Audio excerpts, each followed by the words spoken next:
وعباد الرحمن الذين يمشون على الأرض هونا وإذا خاطبهم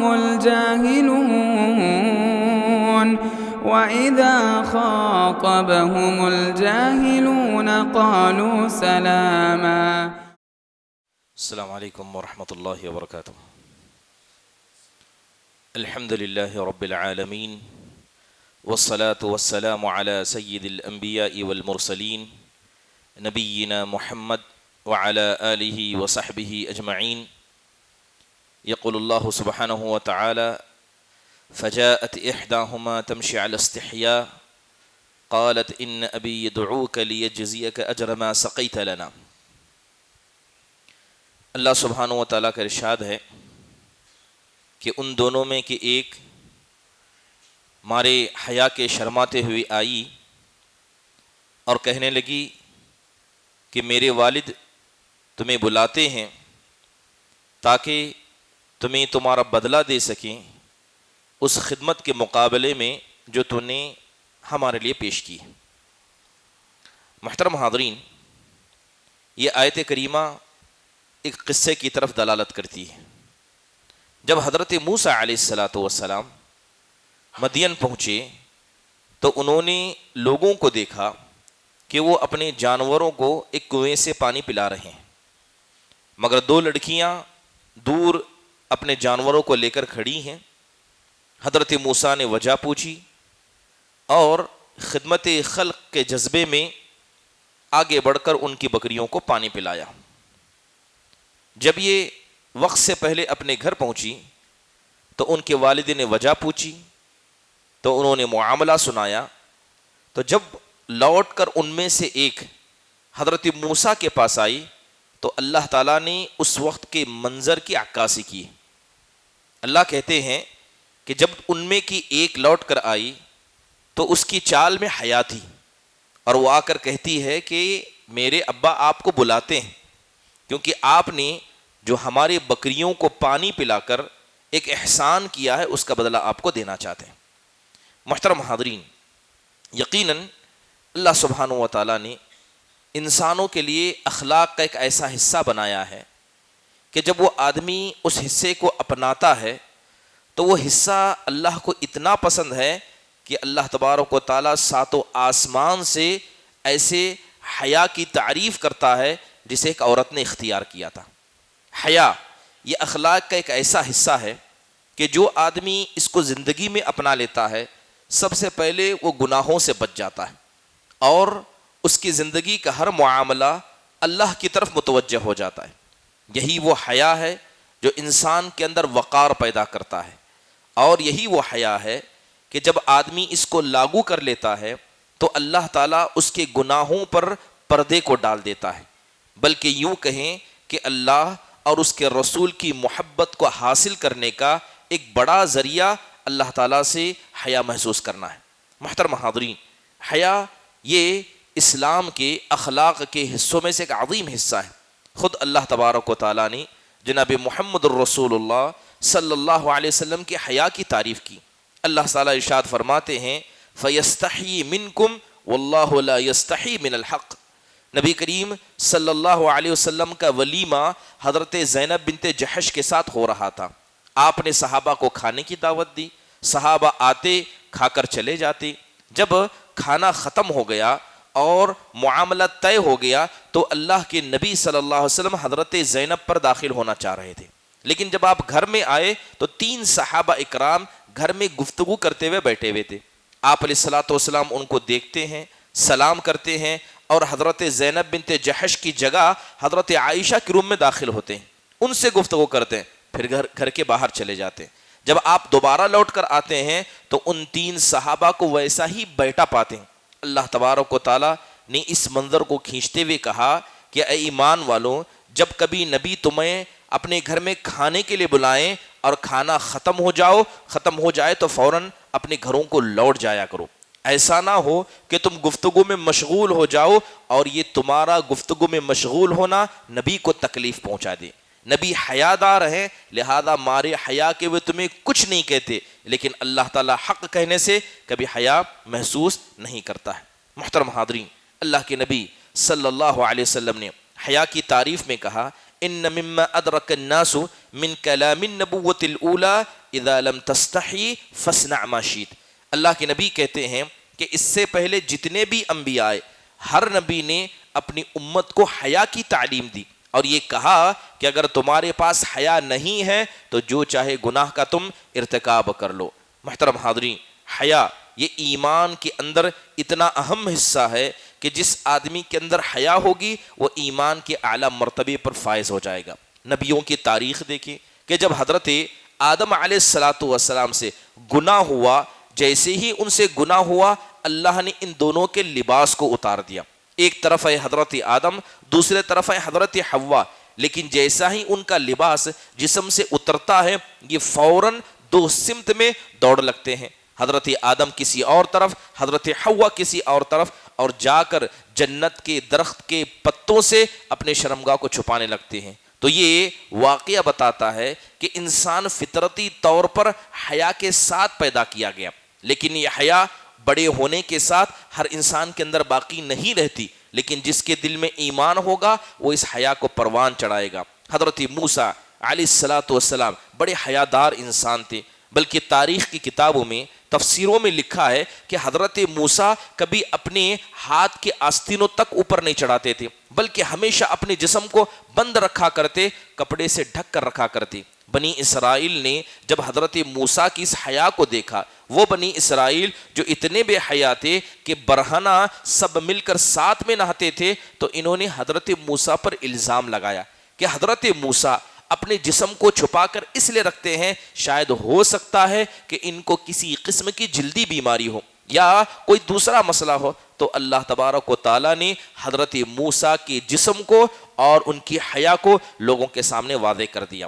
محترم حاضرین، خود اللہ کے نبی صلی اللہ علیہ وسلم جب آپ معراج پر گئے تھے، اللہ نے آپ کو آسمان پر بلایا تھا، آپ کو 50 وقت کی نماز عطا کی گئی۔ جب چھٹے آسمان پر آپ نیچے اترے تو حضرت موسیٰ نے پوچھا کہ آپ کو کیا تحفہ ملا ہے، تو اللہ کے نبی نے 50 نمازوں کا ذکر کیا۔ تو حضرت موسیٰ نے کہا تھا کہ مجھے اس بات کا تجربہ ہے کہ آپ کی امت اس کی طاقت نہیں رکھ پائے گی، لہذا آپ گئے، اللہ سے تخفیف کا مطالبہ کیا، پھر آئے، پھر گئے، جاتے آتے اتنی مرتبہ ہوا کہ 50 وقت کی نمازیں 5 وقت کی ہو گئی۔ تب بھی حضرت موسیٰ نے کہا کہ مجھے پتا ہے، مجھے میری امت کا تجربہ ہے کہ آپ کی امت اس 5 وقت کی نماز کی بھی طاقت نہیں رکھتی، جائیے آپ اللہ سبحانہ و تعالیٰ سے تخفیف کا مطالبہ کیجیے۔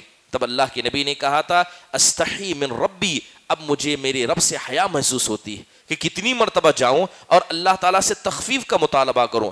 جب یہ بات آپ نے کہی تو آسمان سے اعلان آیا کہ یہ نمازیں 5 ہیں مگر اللہ اس کا ثواب 50 گنا کر کے دے گا۔ محترم حاضرین، صحابہ اکرام نے جب اللہ کے نبی صلی اللہ علیہ وسلم کو حیا کرتے دیکھا تو یہی وہ صحابہ تھے جنہوں نے حیا کو اپنی زندگی میں نافذ کیا۔ حضرت ابوبکر صدیق رضی اللہ عنہ خود کہا کرتے تھے، اے لوگوں، جب کبھی میں خلا میں، جب کبھی میں فضا میں بیت الخلاء کے لیے جاتا ہوں تو ہمیشہ اپنے سر پر کپڑے کو ڈھانک لیتا ہوں۔ کس لیے؟ کیونکہ ایسے وقت میں جب میں خلا میں ہوں اور میں قضائے حاجت کر رہا ہوں تو مجھے اللہ تعالیٰ سے حیا محسوس ہوتی ہے، لہذا میں اپنے سر کو ڈھانک لیتا ہوں۔ حضرت عثمان بن عفان رضی اللہ عنہ یہ تو حیا کے پیکر تھے، حیادار آدمی تھے، اپنے حق کو مانگنے میں بھی حیا محسوس کرتے تھے۔ بڑا مشہور قصہ ہے، اللہ کے نبی صلی اللہ علیہ وسلم حضرت عائشہ کے گھر میں لیٹے ہوئے، آپ کی ران یا بعض روایتوں کے مطابق آپ کی پنڈلی کھلی ہوئی ہے۔ حضرت ابوبکر اجازت مانگتے ہیں، اجازت دی جاتی ہے، آ کر بیٹھ جاتے ہیں۔ اللہ کے نبی ان سے گفتگو کرتے ہیں اور آپ صلی اللہ علیہ وسلم اپنی پوزیشن کو چینج نہیں کرتے۔ حضرت عمر آتے ہیں، اجازت دی جاتی ہے، آ کر بیٹھ جاتے ہیں اور اللہ کے نبی اسی حالت میں ہیں، لیکن جیسے ہی حضرت عثمان بن عفان داخل ہوتے ہیں، جب انہیں اجازت دی جاتی ہے تو اللہ کے نبی صلی اللہ علیہ وسلم اٹھ کر بیٹھ جاتے ہیں، آپ اپنے کپڑے کو سیدھا کر لیتے ہیں۔ جب ساری مجلس ختم ہو جاتی ہے تو اماں عائشہ رضی اللہ عنہا وجہ پوچھتی ہیں کہ حضرت ابوبکر آئے، حضرت عمر آئے، آپ نے اپنی حالت کو نہیں بدلا، لیکن جیسے ہی حضرت عثمان بن عفان آئے آپ نے اپنی حالت کو بدلا، وجہ کیا ہے؟ تو اللہ کے نبی نے کہا الا استحی من رجل تستحی منہ الملائکہ، کیا اس آدمی سے میں حیا محسوس نہ کروں جس سے خود اللہ کے فرشتے حیا کرتے ہیں؟ یہ اتنا پاک باز اور حیادار آدمی ہے۔ حضرت عائشہ رضی اللہ عنہ، یاد رکھیے کہ حیا یقیناً مردوں کے اندر بھی ہونا چاہیے، عورتوں کے اندر بھی ہونا چاہیے، لیکن خصوصی طور پر ایک عورت کا زیور اس کی حیا ہوتی ہے۔ حضرت عائشہ رضی اللہ عنہ کے بارے میں آتا ہے کہ جب اللہ کے نبی کا انتقال ہوا تو حضرت عائشہ کے کمرے ہی میں اللہ کے نبی کو دفنایا گیا تھا۔ پھر 2.5 سال کے بعد حضرت ابوبکر کا انتقال ہوا، لا کر انہی کے کمرے میں دفنایا گیا۔ جب حضرت عمر بن خطاب رضی اللہ عنہ کا انتقال ہوا تو حضرت عمر نے انتقال سے پہلے حضرت عائشہ سے اجازت مانگی تھی کہ وہ اپنے دونوں ساتھیوں کے بازو میں دفن ہونا چاہتے ہیں۔ حضرت عائشہ کہتی ہیں خدا کی قسم یہ جگہ میں نے اپنے لیے رکھی تھی تاکہ یہ میرے شوہر ہیں، یہ میرے ابا ہیں، ان دونوں کے بازو میں دفن ہوں، مگر جب حضرت عمر کا پیغام میرے پاس آیا تو مجھے حیا محسوس ہوئی کہ میں حضرت عمر کو منع کروں، لہذا حضرت عمر کو لا کر حضرت عائشہ کے کمرے میں دفنایا گیا۔ اس کے بعد حضرت عائشہ کہتی ہیں کہ جب تک میرے شوہر تھے، میرے والد تھے، اس کمرے میں داخل ہوتی، اپنے کپڑوں کو اتارا کرتی، لیکن جیسے ہی حضرت عمر کو دفنایا گیا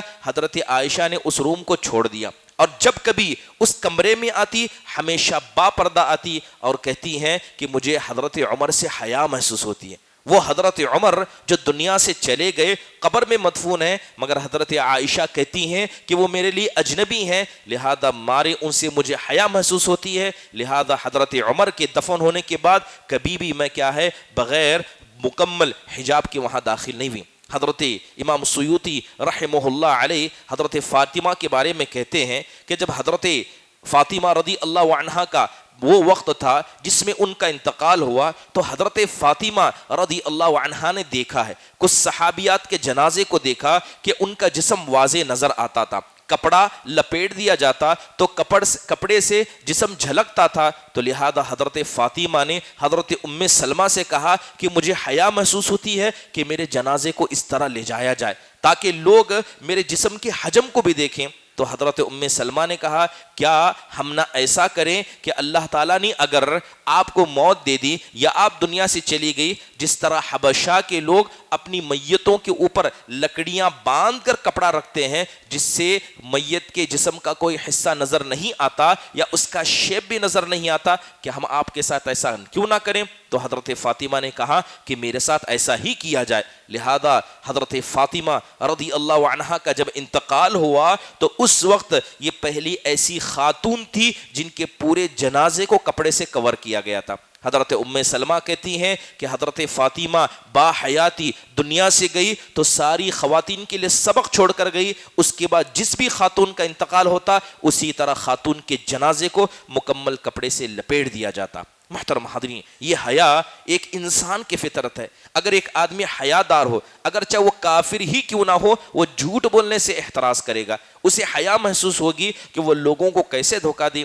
ابو سفیان رضی اللہ عنہ کے بارے میں آتا ہے جب مسلمانوں کا ایک بڑا طبقہ مکہ سے بھاگ کر ہرقل بادشاہ کے پاس پہنچا تو حضرت ابو سفیان یہ مکہ کے ایک رسول بن کر گئے تاکہ ہرقل بادشاہ سے گفتگو کر کے مسلمانوں کو وہاں سے لے آئیں۔ تو بادشاہ نے بہت سارے سوالات کیے۔ حضرت ابو سفیان کہتے ہیں کہ جتنے سوالات ہرقل بادشاہ نے اللہ کے نبی کے بارے میں کہے میں نے سب کا سچ سچ جواب دیا۔ کہتے ہیں فواللہ لولا الحیاء من ان یأثر علی کذبا لکذبت عنہ، کہتے ہیں خدا کی قسم اگر میرے اندر حیا نہ ہوتی تو ہو سکتا ہے کہ میں اللہ کے نبی کے بارے میں کچھ جھوٹ کہہ دیتا، میں بنا کر کچھ کہہ دیتا، لیکن میرے اندر حیا تھی اس لیے میں نے ایک لفظ بھی کیا ہے جھوٹ نہیں کہا۔ یہی وجہ ہے کہ آپ دیکھیں کہ یہ صحابہ اکرام، یہ تابعی اکرام جب انہوں نے حیا کے اس معیار کو دیکھا تو بہت ساری مثالیں ہمارے سامنے ایسی چھوڑی جو اس امت کے لیے نصیحت ہیں۔ حضرت عبداللہ بن مسعود رضی اللہ عنہ کے ایک ساتھی تھے، تابعیوں میں ان کا شمار ہوتا ہے، جن کا نام حضرت ربیع بن خثیم رحمہ اللہ ذکر کیا جاتا۔ بتایا جاتا ہے کہ حضرت ربیع بن خثیم رحمہ اللہ اتنے حیادار انسان تھے کہ ہمیشہ اپنی نگاہوں کو نیچا رکھا کرتے، ایک مرتبہ حضرت عبداللہ بن مسعود کے گھر میں لگاتار 20 سال سے یہ آ اور جا رہے تھے، تو جیسے ہی ایک مرتبہ حضرت ربیع بن خویثم رحمہ اللہ علیہ نے دروازہ کھٹکھٹایا تو ان کی وہ لونڈی جو بڑھاپے کے عمر کو پہنچ چکی تھی ہے، وہ حضرت عبداللہ بن مسعود سے کہتی ہے کہ تمہارے نابینا صحابی آ گئے، آپ ان کا استقبال کیجئے۔ تو حضرت عبداللہ بن مسعود ہنسنے لگے، کہنے لگے کہ تمہیں کس نے کہا کہ وہ نابینا ہے؟ وہ تو بینا ہے، وہ تو دیکھتے ہیں۔ تو وہ لونڈی کہتی ہے خدا کی قسم میں نے 20 سال میں کبھی ان کو آنکھ کھولے ہوئے نہیں دیکھا۔ 20 سال لگاتار حضرت عبداللہ بن مسعود کے پاس آتے اور جاتے تھے، مگر کبھی انہوں نے آنکھ اٹھا کر اس لونڈی کو نہیں دیکھا، بلکہ لونڈی سمجھتی تھی کہ یہ نابینا ہے، کیونکہ اللہ تبارک و تعالی جس کے دل میں حیا رکھے وہ یقیناً عورتوں کے مسئلے میں اپنے حیا کو باقی رکھے گا۔ محترم حاضرین، انسان کو کس سے حیا کرنی چاہیے؟ سب سے پہلے جو ذات ہماری حیا کا حق رکھتی ہے وہ اللہ تعالیٰ کی ذات ہے۔ انسان گناہ کرنے سے پہلے تصور کرے کہ اللہ اسے دیکھ رہا ہے۔ دوسری چیز، انسان کو فرشتوں سے حیا کرنی چاہیے۔ انسان چاہے بیت الخلاء میں ہو یا اپنی بیوی کے ساتھ اس کے بستر میں ہو، فرشتے ہر وقت اسے دیکھ رہے ہیں اور جو کچھ وہ کرتا ہے فرشتے اسے لکھ رہے ہیں۔ لہذا انسان کو فرشتوں سے حیا کرنی چاہیے، انسان کو لوگوں سے حیا کرنی چاہیے، کیونکہ جب ایک انسان لوگوں سے حیا کرتا ہے تو وہ ظاہری طور پر گناہ کرنے سے بچتا ہے۔ اسی طرح عورتوں کو اللہ تبارک و تعالیٰ کے مسئلے میں حیا کرنی چاہیے، پردے کا خیال کرنا چاہیے، اور ایک آدمی اتنا حیادار ہو کہ اگر اسے ضرورت بھی ہو تب بھی لوگوں کے سامنے اپنے ہاتھ کو نہ پھیلائے، یہ اس کا حیا ہے۔ انسان کو بات چیت میں حیا کرنی چاہیے، نہ جھوٹ بولے، نہ فحش باتیں کرے، نہ عیب جوئی کرے، نہ عورتوں کے تذکرے اپنی مجلس میں کریں۔ محترم حاضرین، کچھ چیزیں ایسے ہیں جس میں حیا کرنے کو اسلام ناپسند کرتا ہے۔ سب سے پہلے علم حاصل کرنے کے مسئلے میں انسان کو حیا نہیں کرنی چاہیے، اس لیے مجاہد بن جبر المکی رحمہ اللہ کہتے ہیں کہ ان هذا العلم لا يتعلمه مستحی ولا مستكبر، یہ علم ایسی چیز ہے کہ اسے حیا کرنے والا اور تکبر کرنے والا کبھی حاصل نہیں کر سکتا۔ انسان کو الامر بالمعروف والنہی عن المنکر کے یعنی خیر کی دعوت دینے، برائی سے روکنے کے مسئلے میں کبھی حیا نہیں کرنی چاہیے۔ جو بات ہو صحیح وقت پر انسان کو کہہ دینا چاہیے، یہاں چھوٹے اور بڑے کا خیال انسان کو نہیں کرنا چاہیے۔ اللہ خود کہتا ہے واللہ لا یستحی من الحق، اللہ حق بات کہنے سے کبھی حیا محسوس نہیں کرتا۔ بسا اوقات دیکھا جاتا ہے کہ بہت سارے لوگ حیا کے نام پر بہت ساری واجبات کو چھوڑ دیتے ہیں۔ گھر میں مہمان آئے، کھانے کھلانے کا مسئلہ ہے، نماز کا وقت ہو گیا ہے، تو مہمان کو رکنے یا کھانے کو بیچ میں ٹوکنے سے زیادہ وہ محسوس کرتے ہیں کہ نماز ہم بعد میں پڑھ لیں گے، اور مہمانوں کا خیال کیا جاتا ہے۔ کہیں نہ کہیں یہ حیا نہیں ہے۔ بہت سارے لوگ مارے حیا کی عبادتوں میں پیچھے ہٹ جاتے ہیں۔ شیطان آتا ہے اور دل میں خدشہ ڈالتا ہے کہ اگر تم نے اس کام کو کیا ہو سکتا ہے کہ لوگ تمہیں ریاکار سمجھے۔ جب اللہ کی فرما برداری کی بات آئے تو انسان کو عمل کرنے میں یا حرام سے بچنے میں کبھی حیا محسوس نہیں کرنی چاہیے۔ محترم حاضرین، کتنے ایسے ماں باپ ہیں جو اپنی بچوں پر رحم کرتے ہوئے یا بڑوں سے حیا کرتے ہوئے نماز کو اٹھانے سے بھی احتراز کرتے ہیں، جبکہ یہ چیزیں حیا کے خلاف ہیں۔ اللہ تعالیٰ سے دعا ہے اللہ تبارک و تعالیٰ حیا جو اسلام کے اخلاق کا ایک عظیم حصہ ہے، اللہ تعالیٰ اسے ہم سب کو اپنانے کی توفیق نصیب فرمائیں۔ آمین۔ اقول قولی هذا واستغفر الله لي ولكم ولسائر المسلمين من كل ذنب فاستغفروا انه هو الغفور الرحيم۔ جزاكم الله خير واحسن الله اليكم۔ السلام علیکم ورحمۃ اللہ وبرکاتہ۔ مسجد عباد الرحمن کے پلیٹ فارم سے ہونے والی دعوت و تبلیغ کے مشن کو آگے بڑھانے میں ہمارا بھرپور ساتھ دیں۔ علم و عمل سے ناطہ جوڑنے کے لیے اہل علم سے جڑیں۔ مسجد عباد الرحمن کے یوٹیوب چینل کو سبسکرائب کریں اور آگے شیئر کرنا ہرگز نہ بھولیں۔ فجزاکم اللہ